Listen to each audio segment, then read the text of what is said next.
예수 그리스도 이름으로 하나님 말씀 증거하겠습니다. 먼저 하나님 말씀 찾겠습니다. 신명기 10장 12절에서 16절까지 말씀입니다. 신명기 10장 12절에서 16절 말씀입니다.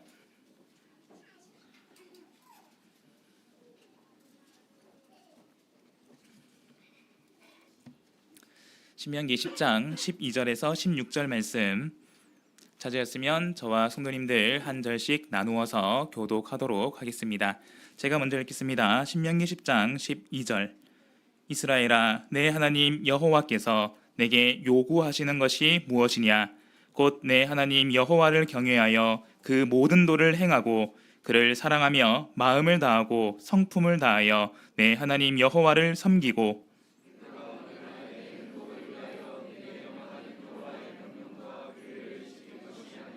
하늘과 모든 하늘과 땅과 그 위의 만물은 본래 내 하나님 여호와께 속한 것이로되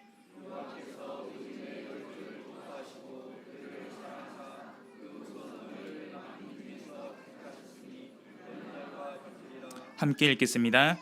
그러므로 너희는 마음에 할례를 행하고 다시는 목을 곧게 하지 말라. 아멘. 오늘 오후 시간 우리 성도님들과 함께 여호와께서 내게 요구하시는 것이라는 제목으로 말씀 나오도록 하겠습니다. 조금 전 이제 오후 예배를 시작하기 전에 제가 앞에 이제 앉아서 이렇게 기도를 준비하고 있었습니다. 근데 뒤에는 우리 이렇게 아동반들이 이렇게 앉아 있었는데요. 기도하기 전이었으니까 이제 서로 얘기하면서 시끌시끌했습니다. 그런데 뒤에서 우리 교사님께서 이렇게 탁 이렇게 지도를 하시니까 얼마 안 돼서 금방 조용해지고 금방 기도를 하더라고요. 그래서 그 모습을 보면서 야, 정말 네 집, 네 교회 아이들인지 정말 이제 교육을 잘 받았다라는 또 그런 감사한 생각이 들었습니다. 이런 아동부들을 보면서 또 우리 마음에는 기쁨과 희망이 있지 않습니까? 그런데 성경을 보시면은 이와 반대로 모세가 그렇게 하나님의 명령을 당부하고 지도하고 책망하고 했는데 끝끝내 듣지 않고 끊임없이 하나님께 원망하고 불평하여서 결국 심판받는 어떤 사람들이 등장합니다. 어떤 사람들일까요? 이스라엘 백성들이죠. 이스라엘 백성들이 광야 여정 가운데에서 하나님의 은혜를 체험했습니다. 하지만 그럼에도 불구하고 끊임없이 하나님 앞에서 원망하고 불평했고요. 결국 하나님께서는 그런 이스라엘 백성들을 40년간 광야에서 유리하게 하셨습니다. 이런 모든 과정을 그들을 지도하던 모세가 다 지켜보았죠. 그리고 마침내 40년이 지나갔습니다. 두 사람을 제외한 1세대 백성들은 모두 다 광야에서 이렇게 죽게 되었고요. 이제 2세대 이스라엘 백성들이 가나안 땅으로 향하게 되었습니다. 그런 가운데 이제 모세가 마지막으로 이 이스라엘 백성들을 향해서 신신당부하는 말씀이 있는데요. 그 말씀이 어떤 말씀일까요? 바로 신명기이다라는 것입니다. 신명기라고 할 때 이 신은 거듭신자라는 한자입니다. 그래서 신명기는 하나님의 명령을 거듭 당부하는 내용이라는 것이죠. 모세는 왜 이렇게 하나님의 명령을 신신당부했을까요? 다 지켜봤잖아요.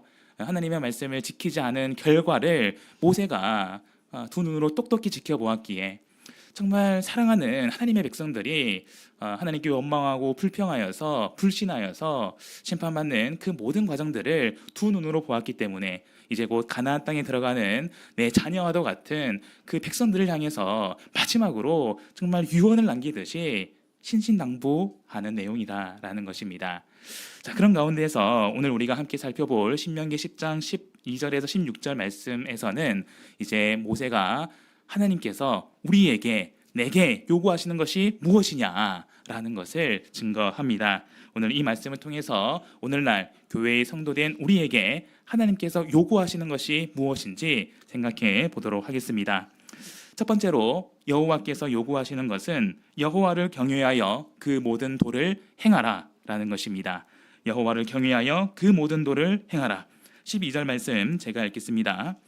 이스라엘아, 내 하나님 여호와께서 내게 요구하시는 것이 무엇이냐? 곧 내 하나님 여호와를 경외하여 그 모든 도를 행하고까지 보겠습니다. 자, 먼저 이 말씀을 보시면은 하나님께서 너희에게 이스라엘 백성들에게 오늘날 교회의 성도들에게 요구하시는 것이 있다라는 것을 알 수 있습니다. 그 첫 번째가 무엇입니까?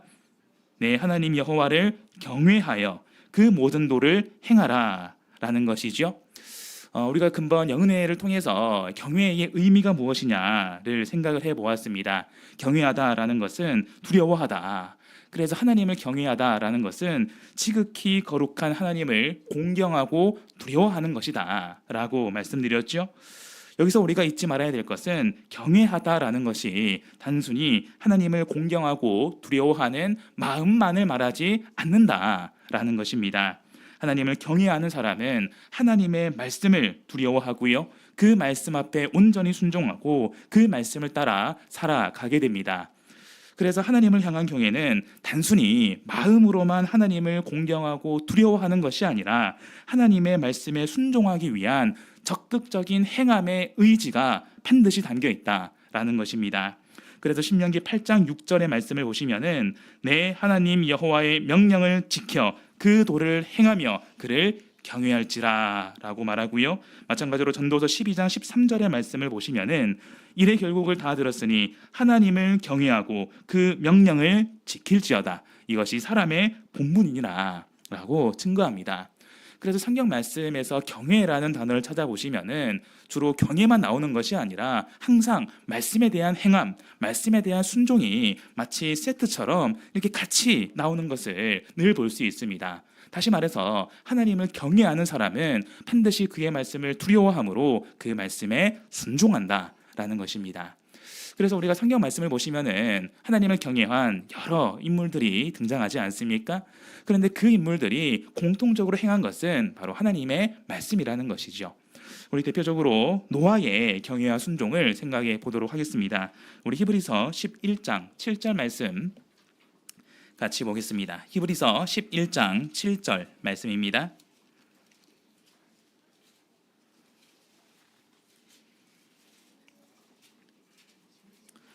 히브리서 11장 7절 말씀, 찾으셨으면 함께 읽겠습니다. 시작. 믿음으로 노아는 아직 보지 못하는 일에 경고하심을 받아 경외함으로 방주를 예비하여 그 집을 구원하였으니 이로 말미암아 세상을 정죄하고 믿음을 쫓는 의의 후사가 되었느니라. 아멘. 창세기 6장 13절의 말씀을 보시면은 하나님께서는 노아에게 장차 세상을 멸할 것을 계시하십니다. 이것은 장차 일어날 일이죠.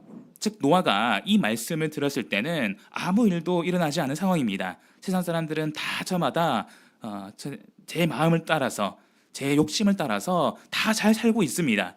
그런데 하나님이 어느 날 노아에게 내가 장차 이 세상을 멸할 것이다, 그러니 너는 방주를 예비하라 말씀하십니다. 그런데 노아의 반응이 무엇이었습니까?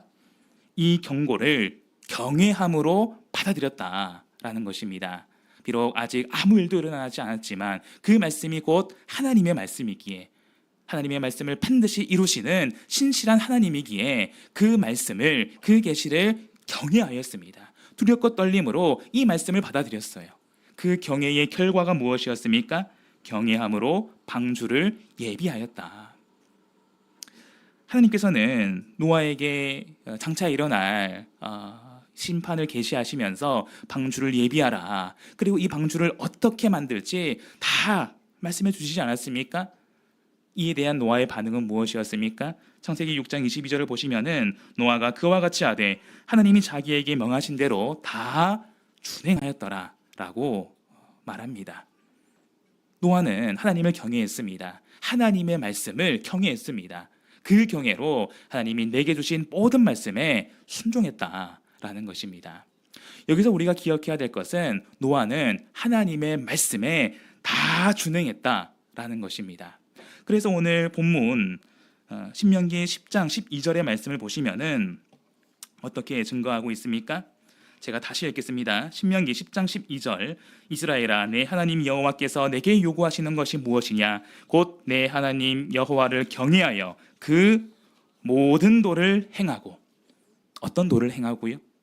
모든 도를, 모든 말씀을 행하라 라고 분명히 말씀하십니다. 그래서 여기서 우리가 기억해야 될 것은 하나님을 하기 위해서는 하나님이 내게 주신 모든 말씀에 순종할 수 있어야 된다라는 것입니다.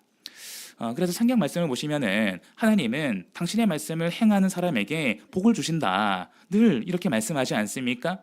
우리도 그 복을 기대하고 그 복을 소망하면서 하나님이 내게 주신 말씀을 순종하기에 노력하잖아요. 근데 나는 나름대로 말씀을 지키는 것 같은데 하나님이 약속하신 복을 누리지 못합니다. 체험하지 못해요. 예. 그럴 때 우리가 무엇을 돌아볼 수 있어야 될까요? 하나님은 거짓말장이구나. 나는 이렇게 말씀에 순종했는데, 이렇게 말씀 잘 지켰는데 나한테 복 안 주시는구나. 하나님은 거짓말장이구나. 가 아니라 나는 과연 하나님께서 내게 주신 말씀에 철저히 순종하고 있는가? 하나님이 내게 주신 모든 말씀에 하나하나 경외함으로 겸손히 순종하고 있는가 생각해 볼 수 있어야 된다라는 것입니다. 그래서 신명기 5장 29절의 말씀을 보시면은 다만 그들이 항상 이 같은 마음을 품어 나를 경외하며 나의 모든 명령을 지켜서 그들과 그 자손이 영원히 복받기를 원하노라. 33절입니다. 너희 하나님 여호와께서 너희에게 명하신 모든 도를 행하라. 그리하면 너희가 삶을 얻고 복을 얻어서 너희의 얻은 땅에서 너희의 날이 장구하리라. 아멘. 하나님은 당신의 백성에게 말씀에 대한 순종을 요구하십니다. 그런데 어떤 순종입니까? 모든 말씀에 대한 순종이다라는 것입니다. 그래서 우리가 마태복음 19장 16절에서 22절 말씀을 보시면은 예수님을 찾아온 한 부자 청년을 생각해 볼 수 있습니다. 우리 말씀 찾아보겠습니다. 마태복음 19장 16절 이하의 말씀입니다. 마태복음 19장 16절부터 22절까지 말씀입니다.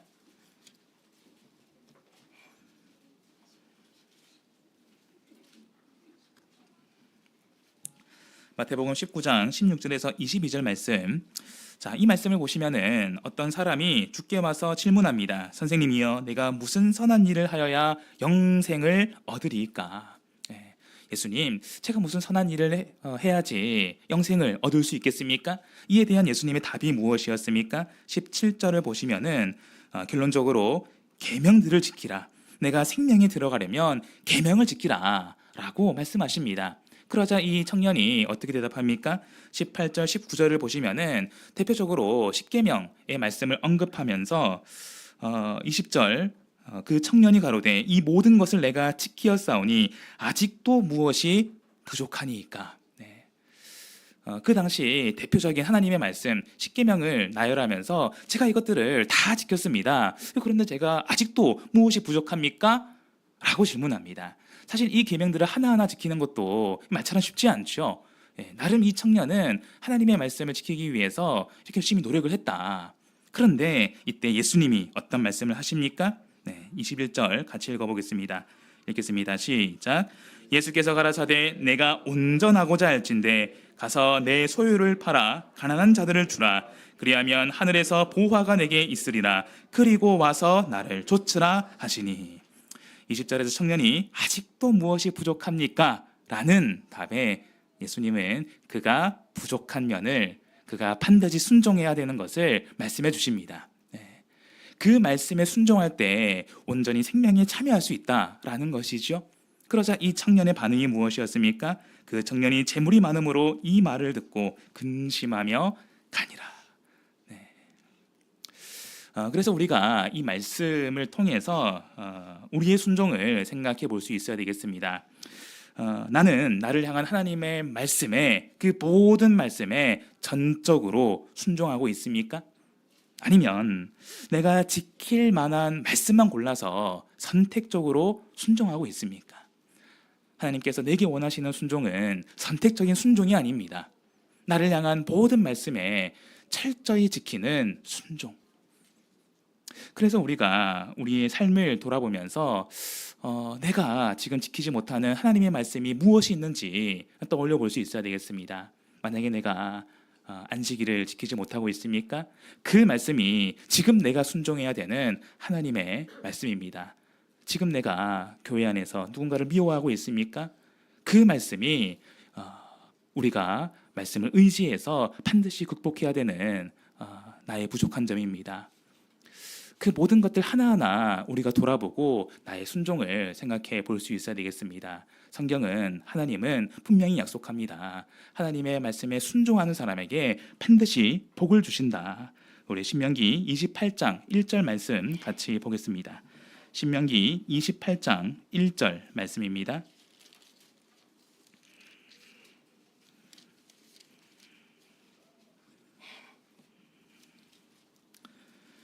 신명기 28장 1절 말씀 함께 읽겠습니다. 시작. 내가 내 하나님 여호와의 말씀을 삼가 듣고 내가 오늘날 내게 명하는 그 모든 명령을 지켜 행하면 내 하나님 여호와께서 너를 세계 모든 민족 위에 뛰어나게 하실 것이라. 아멘. 그 모든 명령을 지켜 행하면 내가 이러한 복을 줄 것이다. 그래서 1절 이하의 말씀을 보시면은 순종하는 자에게 주시는 하나님의 복이 어떤 것인지 우리가 분명히 알 수 있습니다.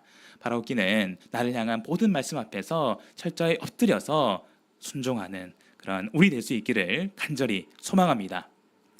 두 번째로 하나님께서 우리에게 요구하시는 것은 그를 사랑하며 마음과 성품을 다하여 하나님을 섬기라는 것입니다. 그를 사랑하며 마음과 성품을 다하여 하나님을 섬기라. 오늘 본문 말씀 12절을 같이 읽겠습니다. 12절 읽겠습니다. 시작. 이스라엘아, 내 하나님 여호와께서 내게 요구하시는 것이 무엇이냐?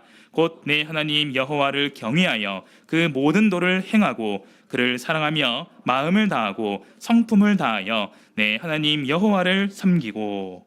아멘. 우리가 성경에 많은 말씀을 보시면은 하나님을 사랑해야 된다라는 말씀을 곳곳에서 발견할 수 있습니다. 그래서 신명기 6장 5절을 보시면은 너는 마음을 다하고 성품을 다하고 힘을 다하여서 내 하나님 여호와를 사랑하라라고 증거하고요. 마태복음 22장 37절에서 40절 말씀을 보시면은 예수님 역시 이 말씀을 인용하시면서 내 마음을 다하고 목숨을 다하고 뜻을 다하여 주 너의 하나님을 사랑하라라고 증거합니다. 그래서 우리가 반드시 하나님을 사랑해야 되죠. 그러면 우리가 어떻게 하는 것이 하나님을 사랑하는 것입니까? 그 가운데 하나가 하나님을 사랑하는 사람은 자원하는 마음으로 헌신한다라는 것입니다.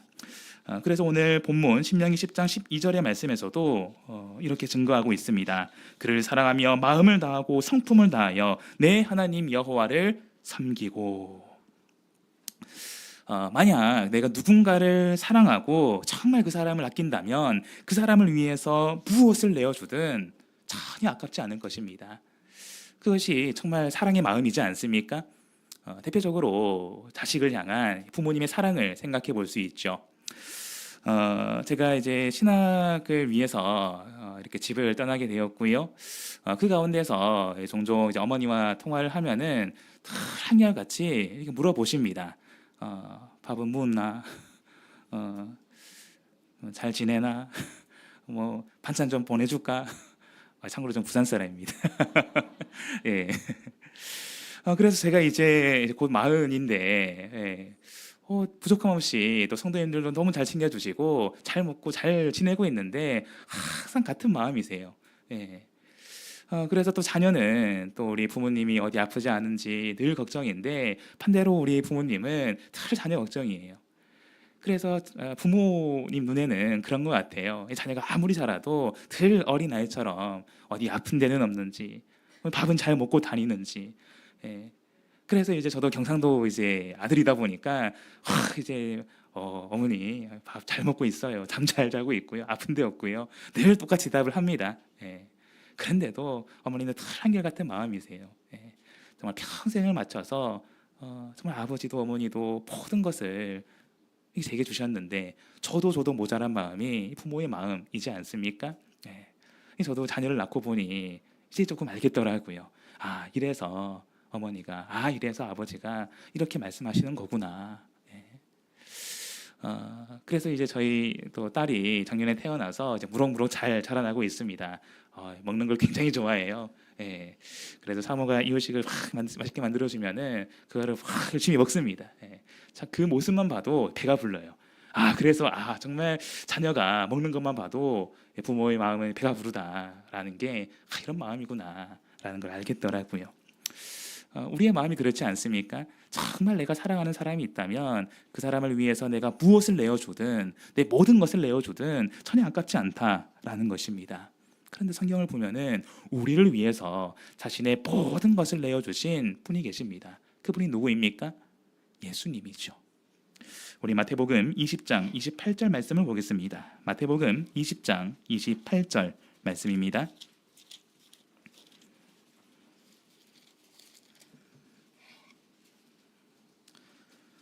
마태복음 20장 28절 말씀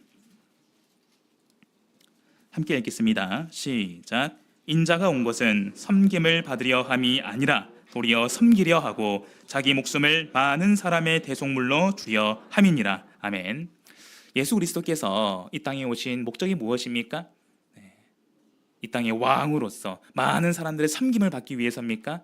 아니죠. 그 반대이죠. 오히려 가장 낮은 자리에서 우리를 섬기기 위해서 무엇까지 내어주셨습니까? 자신의 목숨까지 대속물로 내어주신 사랑이 우리를 향한 예수님의 사랑이다라는 것입니다. 우리는 그 사랑으로 지금 이 자리에 있는 거예요. 만약 그런 사랑이 아니었다면 우리가 어떻게 이 자리에서 교회의 성도로서 하나님을 찬양하고 구원을 소망할 수 있습니까? 이렇게 우리가 하나님의 큰 사랑을 잊고 교회의 성도가 되었는데 반대로 우리는 하나님을 얼마나 사랑하고 있습니까? 정말 하나님을 진심으로 사랑하고 있습니까? 그래서 하나님을 사랑해서 예수님을 사랑해서 나의 모든 것을 내어줘도 전혀 아깝지 않으십니까? 그래서 우리의 섬김, 우리의 헌신을 돌아보면은 때로는 내가 너무 아까워하지 않나? 나의 시간, 나의 돈, 나의 능력, 하나님께서 내게 은혜로 주신 것이 이렇게 많은데 나는 그 중에 하나라도 하나님께 드리는 것을, 예수님께 드리는 것을 너무 아까워하지 않았나? 그래서 우리의 섬김의 동기가 무엇이냐 생각하는 것이 정말로 중요합니다. 제가 청년 때 이렇게 대학에 올라가면서 교회에서 많은 사역을 맡게 되었습니다. 제 성격이 거절을 잘 하지 못해요. 그리고 또 한편으로는 제가 교회에서 자라는 가운데 교회에 받은 사랑이 너무나 컸기 때문에 그 사랑에 대한 감사의 의미로 또 이렇게 교회에 주신 사랑을 사역들을 이렇게 많이 맡게 되었습니다. 그래서 처음에는 좀 열심히 했죠. 그래서 지금 우리 또 강남교회 청년들이 열심히 사역하는 것처럼 저도 제 자리에서 제게 주어진 많은 사역들을 감당했습니다. 그런데 열심히 사역을 하는데 점점 이게 지쳐가요. 이상합니다. 분명 교회 일인데 분명 이 사역을 하면 내 마음이 기뻐야 되는데 기쁨보다는 점점 마음이 힘들고요, 지쳐갑니다. 그래서 왜 나만 이렇게 열심히 하는 것 같고 또 이런 마음이 드는 것도 너무 죄스럽고 그래서 내가 이렇게 섬기는 게 맞나? 그러면서 제 자신을 돌아보게 되었습니다. 나는 뭘 위해서 이렇게 교회를 하고 있지? 내가 어떤 마음으로 교회를 섬기기 시작했지? 그런 가운데 제 스스로 돌아보게 되었고요. 나는 예수님에 대한 사랑이 부족했구나. 정말 하나님에 대한 사랑으로 이 사역을 시작한 것이 아니구나 라는 것을 깨닫게 되었습니다. 우리가 교회를 위해서 섬길 때 만약 그 가운데 하나님을 향한 그 사랑이 없다면 그 동력은 금방 떨어지고 맙니다. 그래서 만약 우리 강남교회 성도분들이, 임원분들이, 집사님들이, 장로님들이 사역하시는 가운데 그 마음에 정말로 참된 기쁨이 없다면 하나님을 향한 나의 사랑을 돌아볼 수 있어야 되겠습니다. 그리고 그 사랑을 회복할 때, 그 사랑으로 우리가 하나님을 섬길 때 우리의 마음 가운데서는 섬김의 기쁨이 충만할 것입니다. 바라옵기는 정말 하나님을 향한 충만한 사랑으로 주를 위해 아낌없이 헌신하는 그런 저와 우리 되기를 간절히 소망합니다. 마지막 세 번째로 여호와께서 우리에게 요구하시는 것은 마음에 할례를 행하고 다시는 목을 곧게 하지 말라라는 것입니다. 마음에 할례를 행하고 다시는 목을 곧게 하지 말라. 자, 오늘 본문 14절을 보도록 하겠습니다. 14절 제가 읽겠습니다. 하늘과 모든 하늘의 하늘과 땅과 그 위의 만물은 본래 내 하나님 여호와께 속한 것이로되. 아멘. 이 말씀을 보시면은 하나님은 하늘과 땅 위의 모든 것, 그뿐만 아니라 모든 하늘의 하늘, 즉 눈에 보이지 않는 영원한 하늘, 영계까지 지으신 창조주이다라는 것을 분명히 말하고 있습니다. 그리고 그렇기에 모든 만물은 누구에게 속해 있다고요? 하나님께 속해 있다. 이것은 오직 하나님만이 만물을 지으신 창조주이자 지극히 높은 만왕의 왕, 만주의 주임을 증거합니다. 그런데 그런 하나님께서 어떤 일을 행하셨는가? 15절 제가 읽겠습니다. 여호와께서 오직 내 열조를 기뻐하시고 그들을 사랑하사 그 후손 너희를 만민 중에서 택하셨음이 오늘날과 같으니라. 아멘. 만왕의 왕이신 하나님께서 특별히 내 조상을 기뻐하시고 사랑하시어서 오늘날 그 후손인 너희를 택하셨다라고 증거하고 있습니다. 보통 택함 받는 백성, 선민이라고 표현하지 않습니까? 네. 신약 시대의 유대인들은 스스로를 선민이라 여기면서 다른 이방 민족들을 철저히 도외시했습니다. 구별시켰죠. 저들은 하나님의 구원을 받지 않은 백성이야. 오직 우리만이 하나님께 택함 받은, 구원받은 그런 백성이야 라고 자랑했죠. 그런데 그들을 택하신 것이 그들의 의로 인함입니까? 그렇지 않죠. 하나님의 주권과 섭리 안에서 하나님의 특별한 뜻 가운데서 택하신 거잖아요. 그래서 택하심을 받았다라는 것은 이것은 절대적으로 하나님의 은혜입니다. 내 의가 아니에요. 내가 잘나서, 내가 뛰어나서, 내가 이렇게 해서 저렇게 해서가 아니라 나를 향한 하나님의 특별한 뜻과 택하심이 있었다라는 것이죠. 그 뜻 아래서 이스라엘 백성들이 택함 받았다라는 것입니다. 그래서 신명기 7장 7절과 8절 말씀을 보시면은 하나님께서 이스라엘 백성들을 택한 것은 그들이 다른 민족보다 수가 많아서가 아니다. 오히려 너희는 수가 굉장히 적은 연약한 백성이다라는 것을 분명히 증거합니다. 하지만 여호와께서 다만 너희를 사랑하심을 인하여서 또는 너희 열조에게 하신 맹세를 지키려 하심을 인하여라고 분명히 증거하고 있죠. 하나님의 특별한 사랑으로 약속에 대한 성취로 그들을 택하셨다. 그렇게 이것은 이스라엘 백성들 입장에서 큰 은혜라는 것이죠. 오늘날 하나님의 은혜로 택하심 받은 교회의 성도된 우리도 마찬가지다라는 것입니다. 이 자리에 계신 우리 모든 성도님들 각자 저마다의 상황 가운데에서 교회의 성도로 이렇게 모이셨다라는 것을 잘 알고 있습니다. 저마다의 상황이 있죠. 누군가는 모태신앙으로 신앙을 시작했고요. 또 누군가는 전도를 받아서 여러 가지 상황 가운데 우리가 한 교회의 성도로 모였습니다. 그런데 그 위에 나를 향한, 이 교회를 향한 하나님의 특별한 뜻, 특별한 택하심이 있었다라는 것이죠. 그렇기에 이것이 하나님의 은혜이고 우리가 가장 또 감사해야 되는 일이지 않습니까? 그렇다면 과연 나는 오늘 하나님의 택하심을 받은 백성으로서, 그 큰 은혜를 받은 백성으로서 과연 하나님을 위해서 어떻게 살아갔느냐, 정말 하나님의 사랑과 은혜에 감사하면서 하나님의 모든 말씀에 순종하고 오직 하나님을 사랑함으로 하나님을 섬기는 삶을 살아왔느냐. 그런데 오늘 본문에 등장한 이스라엘 백성들은 어떻게 살았을까요? 자, 오늘 말씀 본문입니다. 신명기 10장 16절 말씀 같이 읽어보겠습니다. 신명기 10장 16절 같이 읽겠습니다. 시작. 그러므로 너희는 마음에 할례를 행하고 다시는 목을 곧게 하지 말라. 아멘. 14절과 15절을 보시면은 만왕의 왕이신 하나님께서 우리를 이렇게 택해 주셨다. 그러므로 너희는 마음의 할례를 행하고 다시는 목을 곧게 하지 말라라고 강력하게 말합니다. 뭘 곧게 하지 말라고요? 목을 곧게 하지 말아요. 이게 무슨 뜻입니까? 목을 곧게 하다라는 것은 목을 뻣뻣하게 해서 치켜든다라는 것입니다. 그래서 마치 소가 주인에게 끌려가지 않기 위해서 목에 탁 힘을 주고 버티고 있는 거예요. 무엇을 의미합니까? 주인의 뜻에 순응하지 않고 고집 부리는 것을 의미하죠. 자, 그런데 여기서 모세가 지금 현재 2세대 백성들을 향해서 다시는 목을 곧게 하지 말라라는 것은 결국 그 전에도 백성들이 목을 곧게 했다라는 것을 의미하죠. 그러면 이스라엘 백성들이 과연 언제 목을 곧게 했을까요? 우리 말씀 찾아보겠습니다. 출애굽기 32장 9절 말씀입니다. 출애굽기 32장 9절 말씀.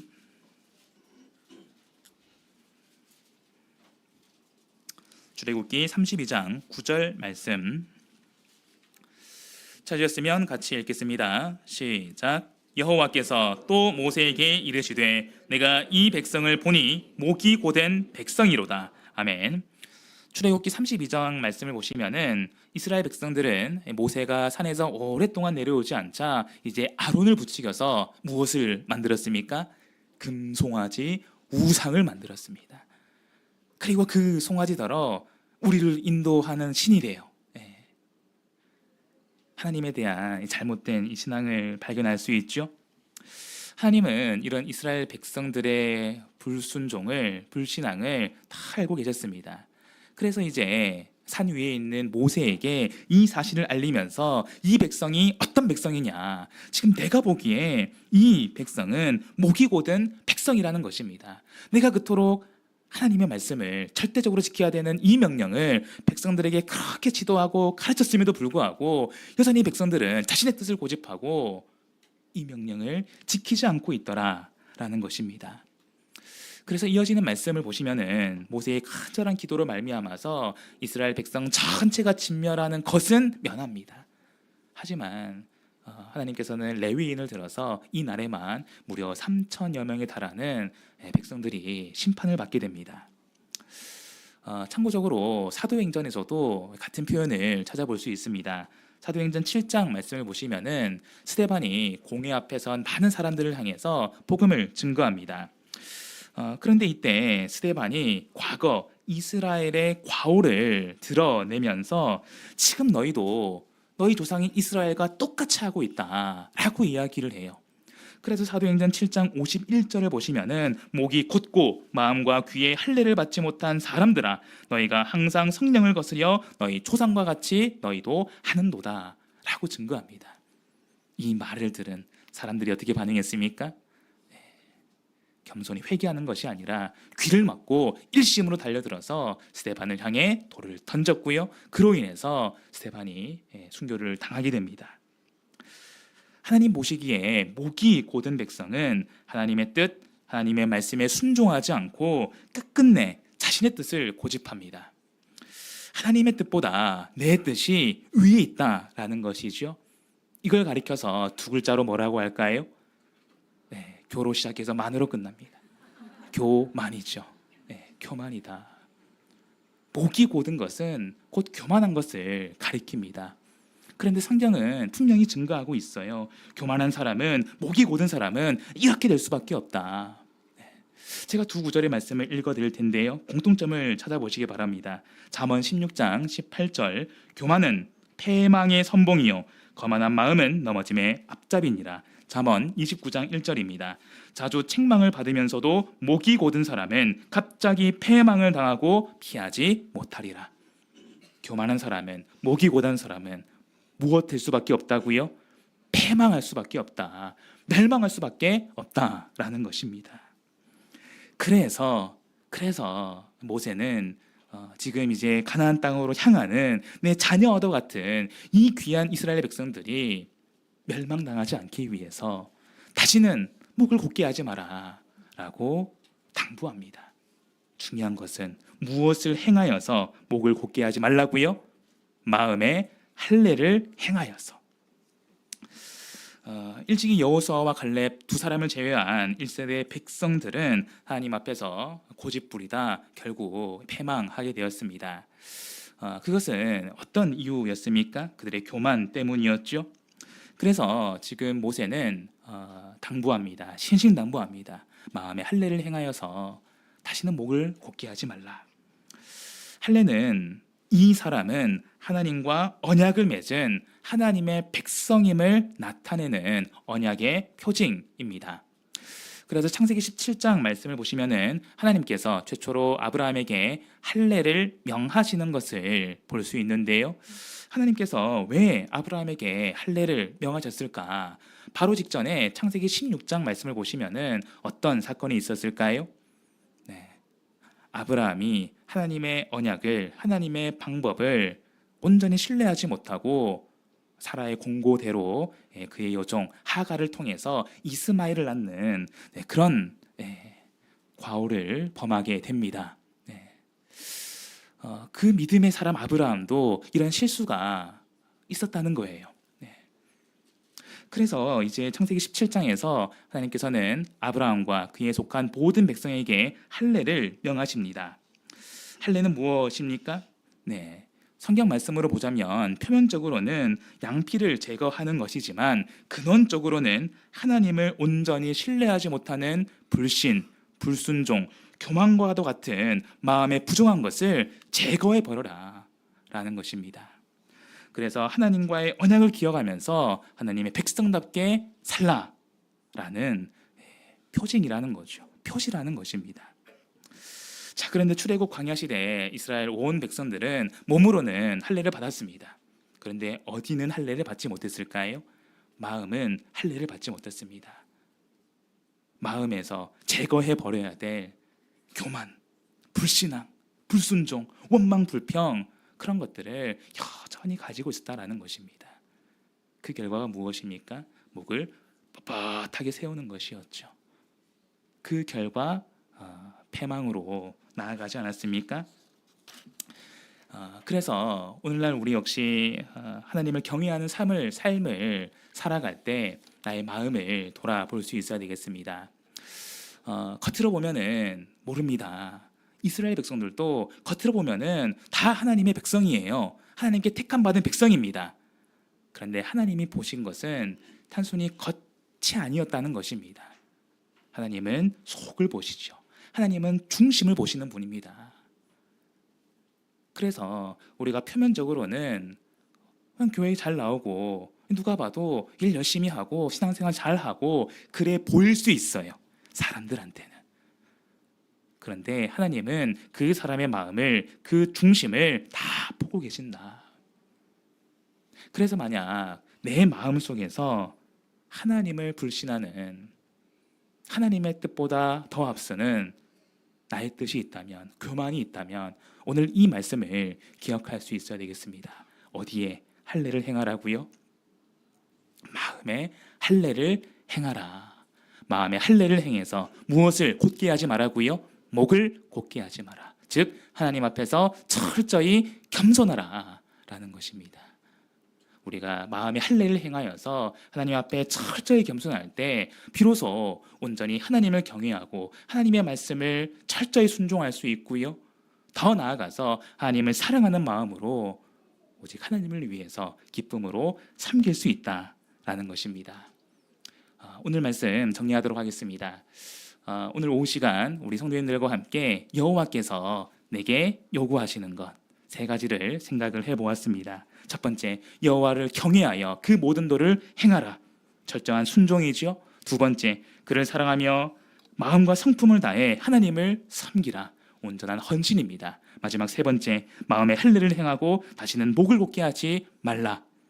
바로 하나님 앞에 겸손입니다. 바라옵기는 하나님에 대한 순종, 헌신, 겸손으로 오직 하나님을 경외하는 삶을 살기에 힘쓰시는 저와 우리 모든 성도 여러분 되기를 예수 그리스도 이름으로 간절히 소망합니다. 잠시 묵도하겠습니다.